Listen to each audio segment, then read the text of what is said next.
restore your dead to life, but perhaps I can give you justice in the name of our king.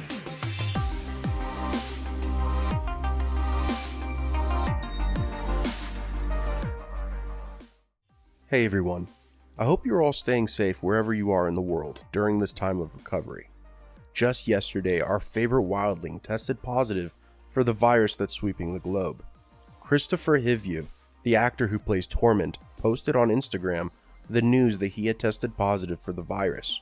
He is currently quarantining himself and his family at home in Norway with mild symptoms. He is just the third actor in recent days to confirm the positive diagnosis, along with Tom Hanks and Idris Elba. Here's what he posted. Greetings from Norway. Sorry to say that I today have tested positive for COVID-19 coronavirus. My family and I are self-isolating at home for as long as it takes. We are in good health. I only have mild symptoms of a cold. There are people at higher risk for who this virus might be a devastating diagnosis. So I urge all of you to be extremely careful. Wash your hands, keep 1.5 meters distance from others, go into quarantine, just do everything you can to stop the virus from spreading. Together we can fight the virus and avert a crisis at our hospitals. Please take care of each other, keep your distance, and stay healthy. Please visit your country's Center for Disease Control's website and follow the regulations for staying safe and protecting not just yourselves, but our entire community, and especially those at risk like the elderly and people with pre-existing conditions. Hivju plays one of the few characters in the Game of Thrones series that actually makes it to the very end of the show. While the wildlings are somewhat the stronghold that ultimately helps to eradicate the Night King's army, their clans were by far the most affected by the onslaught of whites. I mean, it didn't help that they stayed in the same geographic bubble as the White Walkers and their minions, north of the wall. In the show, Mance Rayder, Ygritte, 1-1, and others may not have made it from the beginning to the end of the story, but Tormund's character sure did. And honestly, now that Thrones is over, if we take a look back at Tormund's path and what his character's importance in the grand scheme of things, we don't realize just how essential he truly was in shaping the outcome of what happens in the final seasons of Thrones.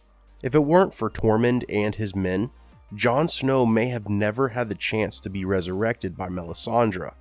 Remember, the backstabbing Night's Watch brothers were all but ready to ensure there was new leadership at Castle Black, since some of the higher-ups hated Jon for trying to help the wildlings when certain death would fall upon them due to the growing dead army being not far away from attacking the wall. Not only did Tormund lead his troops through Castle Black to guard Jon's body, but he then went on to fight in the Battle of the Bastards, the Battle of Winterfell against the Night King, and so much more. Sure, Tormund became one of the more comical characters in the last half of the series, trying to hit on Brienne, who ended up not wanting any of it. But perhaps his character is best known for how he got the name Giant's Bane. The story he tells is a bit different in the show than in the books.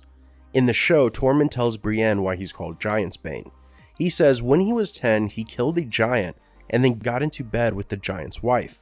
Once she woke up, the giant thought Tormund was her baby, and as he tells it, suckled me at her teat for 3 months.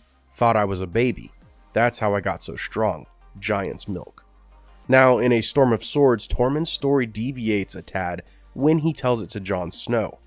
He was half a boy and found himself caught in a winter storm, and instead of freezing to death, decided to cut open the belly of a sleeping female giant and crawled inside for warmth.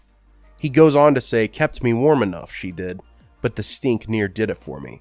The worst thing was, she woke up when the spring come and took me for her babe, suckled me for 3 whole moons before I could get away. Har! There's times I miss the taste of giant's milk though. In the book, Jon calls Tormund out for lying, because how could you cut a giant open, live inside her for some length of time, and then she wakes up alive in the spring to nurse him as her own? Tormund's story seemed to be embellished a bit, probably from some of that drinking and long nights with the fellas. Except he does have a point. Giant's Bane sounds better than Giant's Babe, am I right? Anyway, I wanted to bring this news to all of you just to show that although actors succeed when they pass off their true identity to don a new one for a character they're portraying, I believe some take a lot away from their role. And Kristofer Hivju is fighting just as hard in the real world during a time of strife as we know Tormund is right alongside Jon Snow in their ever-expanding journeys beyond the Wall, where we last see them in the finale of Game of Thrones. With that said, I hope all the best for each and every one of you. Stay safe out there, and feel free to connect with us here. The Last Harpy isn't going anywhere soon. I'll be back with more regular content tomorrow, and as always, have a great day, take care, and I'll see you next time.